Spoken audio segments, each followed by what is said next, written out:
Mwishime iteka,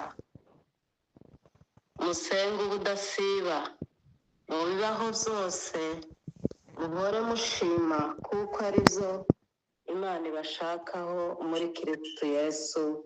Amen. Amen, amen. Iri ni ijambo ry'amashimwe, kuko uyu munsi nyine dufite amashimwe y'ibyo Imana yagiye ikora. Buri wese arabifite, nta muntu wabura ishimwe mu mutima, kuko Imana yadukoreye byinshi. Uhereye no muri iki cyumweru cyose hari ibyo Imana yakoze ku buzima bwawe, hari ibyo Imana yakoze ku buzima bwaje. Twese uko tungana ntawaburira Imana amashimwe.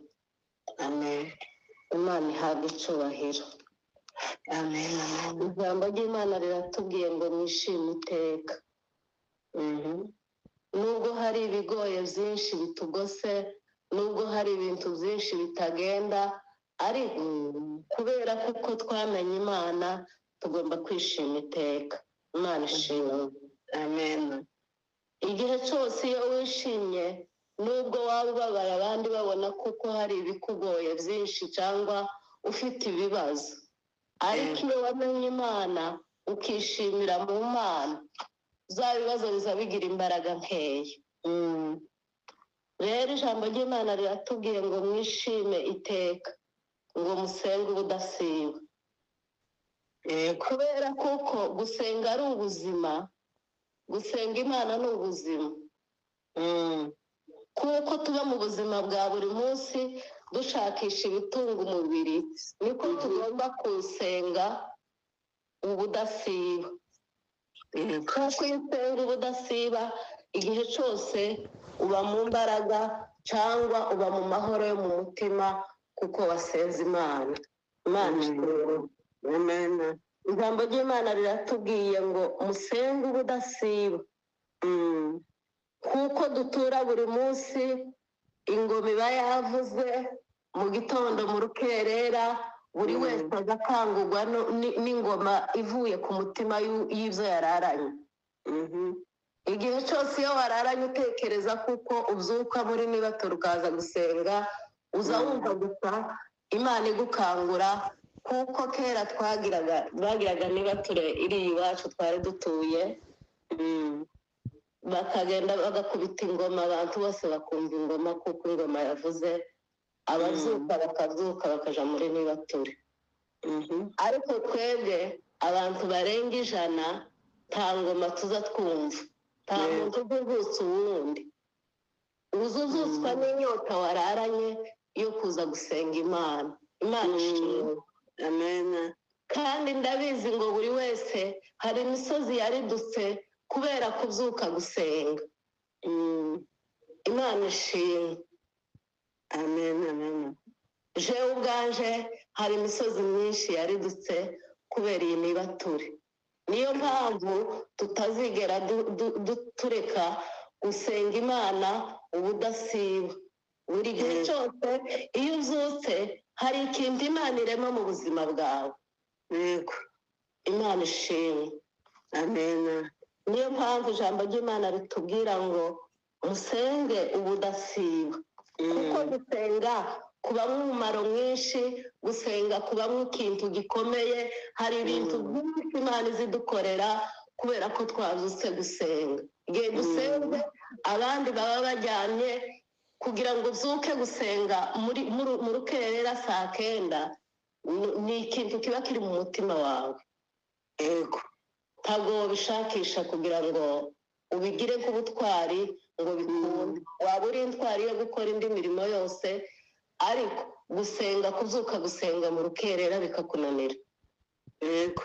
Ariko kubera ko hari ikintu kiba kiri mu mutima wawe, bitaba biguhaye amahoro kugira ngo ujyame buce.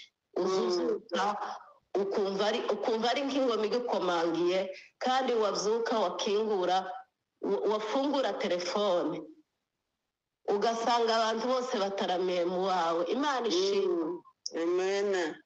Jewe ndanezezwa cyane nuko uza ufungura ukumva abantu bose babinginzi bose baba basengera ibyifuzo.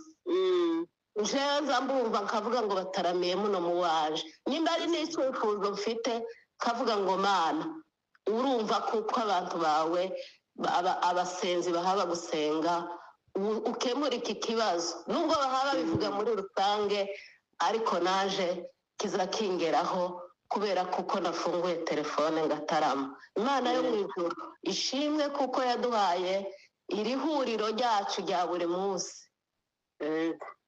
imana ishimwe amena nicyo gituma ijambo ry'imana ritubwiye ngo musenge ubudasiba mu bibaho byose muhore mushima ni wowe uyu munsi rero wo gushima imana mu bibaho byose duhore dushima nubwo tubona hari ibigoye n'ubundi igituma tukiriho cyangwa igituma iwacu bakiriho ni amasengesho y'abera basenga buri munsi ntibite kugira ngo bavuge ngo uyu munsi byagoranye uyu munsi ntibikunda uyu munsi abantu bagiye bapfuye benshi ariko nubwo bimeze gutyo umuntu wese aba ababaye mu mutima ariko ukabyuka ugatakira imana niryo rindi jambo rivuga ngo mu bibaho byose ngo muhore mushima ari byo imana dushakaho muri kirisitu yesu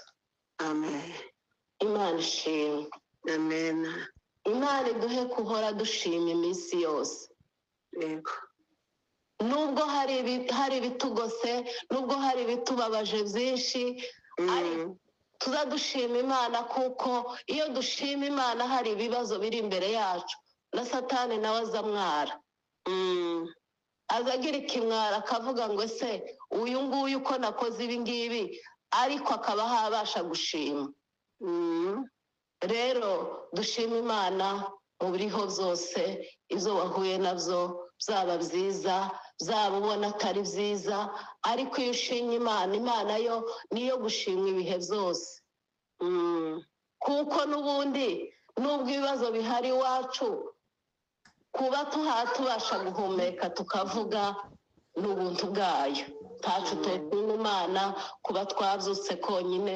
wazamura icyubahiro cy'imana ukavuga ngo mana ndagushimiye kuko twabyutse amahoro kuko hari abajyamye batari banagwaye ariko ntibabashe kubyuka yego cyangwa hari abandi bajyamye bari bazima ubu ngubu ntibabasha kwiyegura kubera imbaraga z'umubiri ariko twebwe Yesu yagiriye neza tukaryama tukabyuka niki cyatuma tutayishima niki cyatuma tutavuga ishimwe ry'imana rero mu bibaho byose tuzadushima imana tuvuge gukomera kwayo kuko imana ni inyembaraga kandi zimenya ibidukwiriye byose nibiba byose ibizi n'impamvu yazo igihe cyazo iyo kigeze irabikemura ibibazo tutarinze kuyibwira cyane yego imana yacu iduhana umugisha